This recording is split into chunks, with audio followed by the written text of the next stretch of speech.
លោកត្រាំអួតអំពីជោគជ័យសន្តិភាពកម្ពុជាថៃទោះបីរឿងខ្មែរបាត់ដីទៅថៃដោះស្រាយមិនចេញ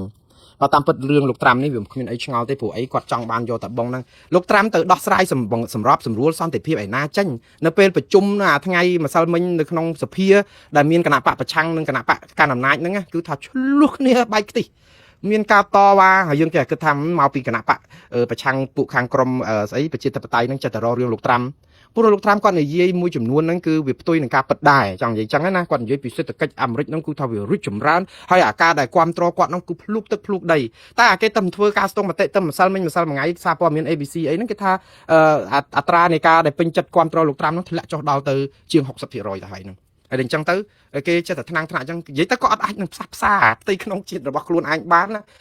ទៅផ្សះផ្សាជាតិខ្មែរហើយឥឡូវជាតិខ្មែរហ្នឹងរំរាយដោយសារអាមេរិកទៀតយើងកំពុងឆ្លោះគ្នាជាមួយថៃបាត់ដីទៅថៃអាមេរិកជាអ្នកសម្របសម្រួល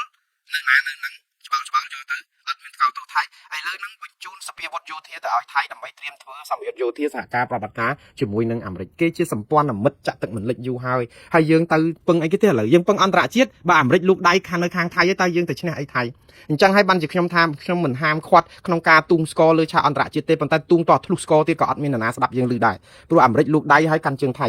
យើងមានតែដងដាវយើងមួយគត់គឺតុលាការយុត្តិធម៌អន្តរជាតិនិងតុលាការព្រហ្មទណ្ឌអន្តរជាតិការស្អំចិត្តនេះវាគ្រាន់តែការទិញពេលវេលាហើយខ្ញុំជឿថានឹងមានព្រឹត្តិការណ៍អីផ្សេងទៀតដើម្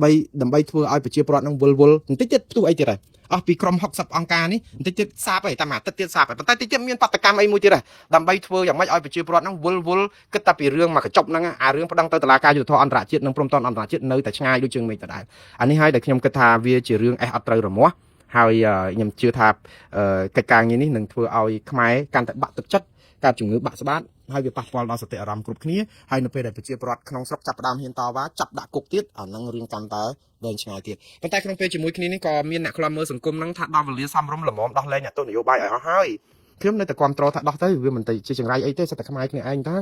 បើដោះលោកសុនចន្ទធីបានអ្នកស្រីលើរិយាអីបានដោះទៀតទៅដោះលោកកម្មសខាអីទៀតទៅទុកទៅអី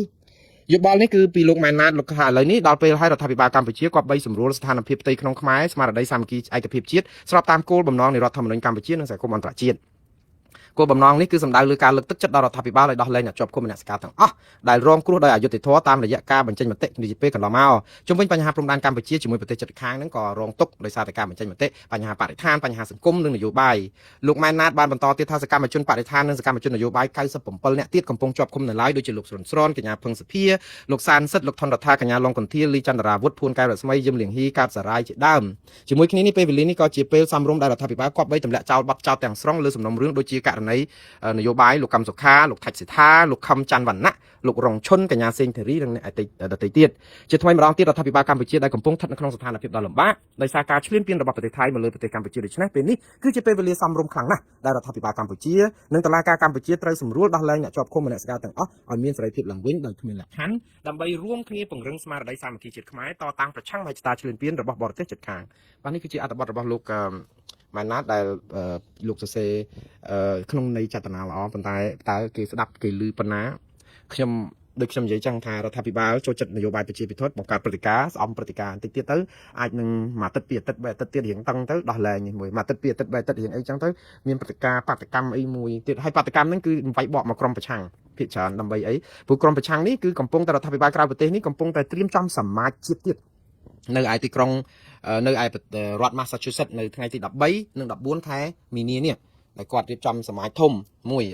ដើម្បីស្ដាប់មតិប្រជាពលរដ្ឋទាំងរឿងព្រំដែនរឿងសង្គមរឿងអីសពបែបយ៉ាងព្រោះអីរដ្ឋាភិបាលនេះបានប្រាប់ឲ្យថាសមាជជាតិនេះគឺមានចែងក្នុងរដ្ឋធម្មនុញ្ញកម្ពុជាតែរដ្ឋាភិបាលកម្ពុជាអត់ដែលយកមកធ្វើទេ